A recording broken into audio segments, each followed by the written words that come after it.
feel that rigidity around the scar. It's not sharp pain, but a strange heaviness, a tension that never completely went away. Your breath avoids expanding in that direction, as if the body still holds the memory of the day it was opened. It may have been months ago, maybe years, but something in that region is still different, and you know it. This has a name: memory of the cut. It's the somatic record that your nervous system keeps active, even when the skin has already closed and the stitches were removed. Throughout this video, you're going to understand why your body still protects that area as if the procedure were happening right now, and how to start freeing what got stuck on that day. There is something that was recorded at the moment of the surgery, something your body interpreted as maximum threat and never completed. Later on, you'll discover the exact gesture that signals to the nervous system that the danger is over and that the cycle can finally close. Margaret was 54 and worked as a librarian in a public school. Her routine involved organizing books, helping students with research, maintaining the silence needed for concentration. It was a job she loved, but that in recent years had become physically uncomfortable. 5 years earlier, an abdominal surgery had removed an ovarian cyst. The operation was successful. The recovery went by without visible complications. But since then, Margaret had carried a rigidity that wouldn't ease. The area around the scar remained tense, as if the muscles were constantly on guard. Her breath never again descended fully into the lower belly. It stopped earlier, interrupted by an invisible barrier.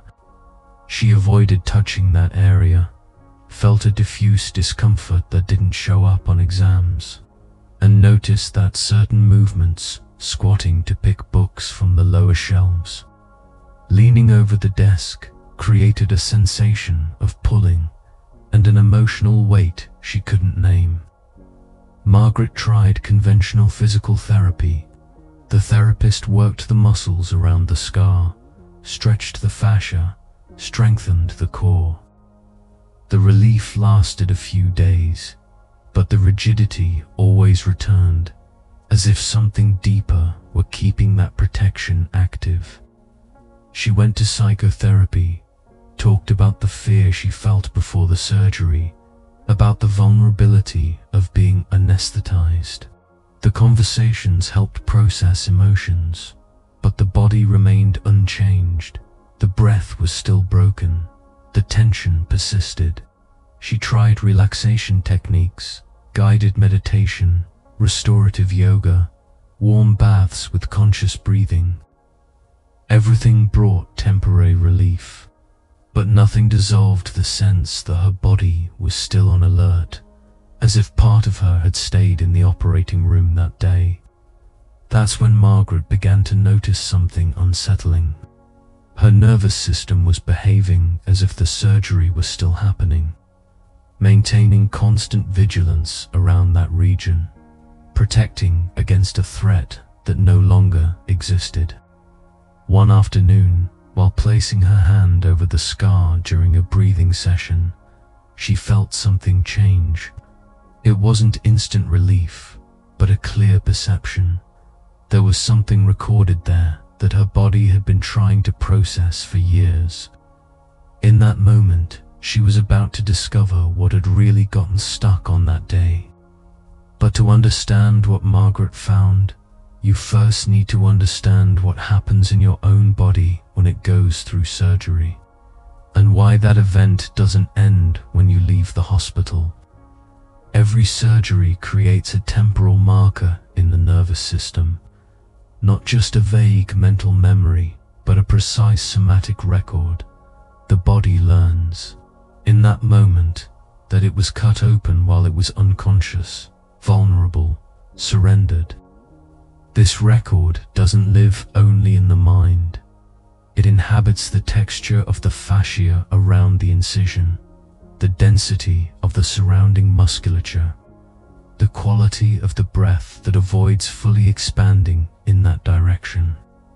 In Hermetic traditions, the body was understood as a living temple where each experience is inscribed in physical and energetic layers. Surgery, in this sense, was recognized as a rite of passage. There was separation. There was rupture of the inner axis, but without conscious integration of what was lost or reorganized. The cut opened a cycle that should have been symbolically closed, and when that doesn't happen, part of the vitality remains trapped in the moment of the incision. When the scalpel passes through skin, fascia, and tissue, the autonomic nervous system mobilizes survival responses at deep levels. Even under anesthesia, the dorsal vagal branch, responsible for freezing and collapse in the face of inescapable threats, can activate, creating an immobilization signature that gets imprinted into the tissues. The fascia around the incision retracts, densifies, creates adhesions. The sensory cortex reorganizes the map of that region, sometimes hypervigilant, sometimes numb, always altered.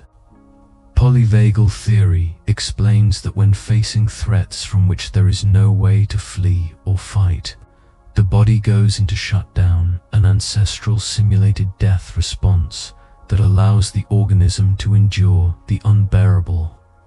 This state does not end when the surgery is over. Research on tissue memory reveals that fascia retains position, tension, and mechanical trauma.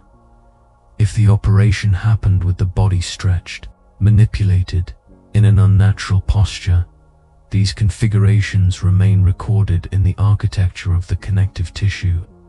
This memory may be keeping areas of your body in excessive protection, limiting movements that used to be natural, altering your posture, fragmenting your breath, and more. It may be influencing unconscious self-protection choices that shape relationships, work, sense of power. Now that you understand what was recorded, you're ready to apply the process that frees the body from this state. And that's exactly what we're going to do next. The practice begins with honest somatic locating, bringing attention to the area of the scar without judgment, without hurry, just observing. Your body maintains protection because it never received a clear signal that the danger was over. What you're going to do now is offer that signal, not with force, but with conscious presence that allows the nervous system to perceive. We are here, together, and we can let go. Bring your awareness to the area around the scar. Don't force anything, just observe. Is there attraction when you bring your attention close? Does your breath avoid expanding in that direction? Is there emotional memory, sadness, anger, fear that arises when you direct focus there? Just notice, without trying to change. We are only acknowledging what is present, giving a name to what the body has held in silence all these years. Now, breathe gently toward that region. Inhale as if the air could reach the point of the incision, not forcing its entry, but offering the possibility of internal movement. On the exhale, allow your attention to encircle the area, as if you were surrounding that territory with a welcoming presence. Repeat. Inhale, offer space. Exhale, remain as witness. Notice if something begins to soften, if the tension eases even slightly, if there is a subtle warmth. Where you should notice changes. Subtle heat in the scar region, decreased muscular rigidity around it, an involuntary sigh descending from the chest. A sense of more internal space when you inhale. Don't expect a spectacle. Somatic release is incremental, deep, silent. 1 degree less of tension is already real transformation. Keep breathing, offering presence, observing without demanding. If there is discomfort when breathing directly into the scar, breathe around it. Surround the area with gentle attention without invading. If there is emotional anesthesia, if you don't feel anything when bringing focus there, just maintain presence without expectation. The body is learning that it is safe to feel again. This takes time. There is no rush. Continue with the soft breathing, allowing the nervous system to register. Someone is finally here, witnessing. Stay in this rhythm, inhaling while offering space, exhaling while maintaining presence for a few breathing cycles. Notice if there are subtle changes, the breath descending a little deeper, the jaw softening, the shoulders releasing a weight you didn't even know you were holding. These are confirmations that the body has begun to switch off the alert state it had maintained since that day. Before continuing to the next layer of the practice, there is something crucial you need to know about what happened with Margaret, because what she discovered in that moment is exactly what you are beginning to access now. Margaret realized that afternoon, with her hand on the scar, that the rigidity wasn't an irreversible physical sequela. It was active protection that her nervous system maintained, waiting for a signal that it could finally lower its guard. When she placed her palm over the region, with the intention of presence, not of fixing, not of forcing relief, just of witnessing, something responded. For the first time in 5 years, she felt pulsating warmth in that area, a slight vibration and tears that came without warning. In the following weeks, repeating the process daily, locating, directed breathing, conscious touch, Margaret's breath began to descend beyond the diaphragm, reaching the lower belly again. Movements she used to avoid, such as squatting or twisting her torso, came back naturally, without pain.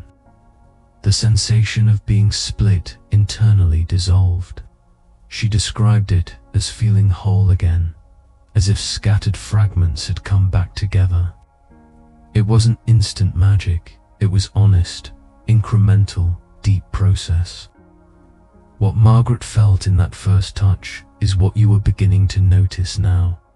The body recognizing that someone is finally present to witness what it went through. Not to judge, not to hurry healing, but to honor what was lived and offer permission to release what no longer needs to be carried. Now comes the conscious touch. Place the palm of your hand over the scar region, over your clothes, if that's more comfortable. This is not a mechanical gesture. It's a recognition that there was sacrifice there, that this point of your body went through rupture and deserves to be seen, not avoided. Keep the hand with gentle weight, conveying warmth, presence, and safety. As you maintain the touch, keep breathing. Feel whether the region begins to receive your hand, whether there is softening beneath your palm, whether the warmth increases, whether the breath descends with less resistance. Notice if there is an urge to cry, to sigh deeply, or simply to relax muscles that have been tense since that day. All of this is valid. All of this is the body closing a cycle that was left open. Now, create a clear internal intention. You don't need to speak out loud, but address your body. You can let go now. The danger has passed. You don't need to keep this guard up. Don't force it. Don't demand. Just offer permission. The nervous system responds to invitations, not orders. Keep the hand, keep the breath, keep the intention. Allow something to dissolve in whatever time is needed. Locating, breathing, touch, and intention form a complete cycle that signals to the nervous system the event can be closed. We are not erasing the story, we are allowing it to stop, commanding the present. The memory of the cut remains, but it no longer needs to keep the body in an emergency state. The core practice has been completed. Now comes the moment to seal what has been transformed, creating an anchor that you can use whenever you need it. Notice the physical marker that something has been reorganized. Your breath now descends with less resistance toward the scar region, or there is slight warmth around that area, or the retraction you felt when touching has decreased. These are concrete bodily signs, not imagination. Your nervous system has begun to turn off the protection state it had maintained since the day of the surgery. Register this change. It proves that the cycle is being closed. The anchoring gesture is simple. Whenever you feel the need, in the coming days or weeks, place the palm of your hand over the scar region for 30 to 60 seconds, breathing gently, repeating internally, "The cut happened, but now I am whole." This gesture can be done discreetly, in any context, at work, at home, before sleep. It is a portable anchor that reactivates the state of safety you installed today. Return protocol. When you feel the rigidity or discomfort return in the next few days, and this can happen because the body sometimes revisits old protections before releasing them completely, do the following. First, 3 deep breaths directed toward the region. Second, a welcoming touch with the hand over the scar. Third, repeat the anchoring phrase internally. This is not just a one-off practice. It's a long-term tool you carry with you. The seal is complete. You now have understanding of what your body stored, a practice to release the record, and a protocol to use whenever you need. What remains is to understand the profound implications of what just happened and why this changes more than just your relationship with the scar. You now carry something that goes beyond intellectual understanding. Somatic recognition that the body can close cycles that were left open. From now on, you'll notice signs of retained memories that used to be invisible, a tension that doesn't ease, a breath that avoids a certain region, a discomfort that doesn't appear on exams. These signs are no longer a mystery and become an invitation instead.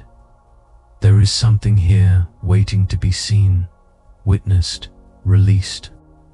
The memory of the surgical cut is just one of the many marks the body carries. There are records of unprocessed losses, relational ruptures, ancestral fears transmitted across generations, traumas that never found closure.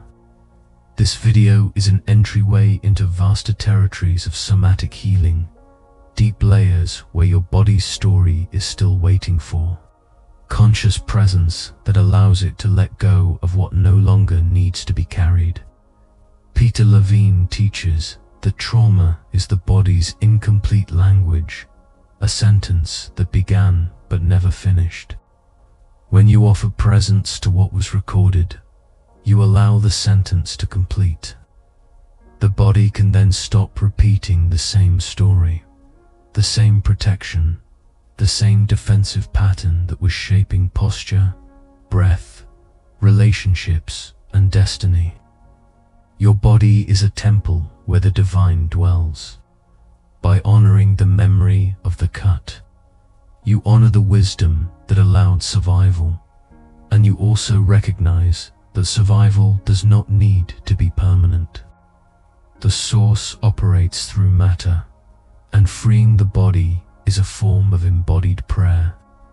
Each cycle you close returns the vitality that was trapped, energy that can now serve creation, presence, full life. If this content touched something deep, leave your like so that more people can find this knowledge. Subscribe to the channel and activate notifications to receive the next videos on somatic release and body healing. Share it with someone you know who carries memories in the body after surgery. This may be the video that person needed to find. Leave in the comments, "The memory of the cut no longer commands my destiny." There is another essential piece of content waiting on the screen. Click and continue your journey of reconnection with your body. What other memories are still shaping your body without you realizing it?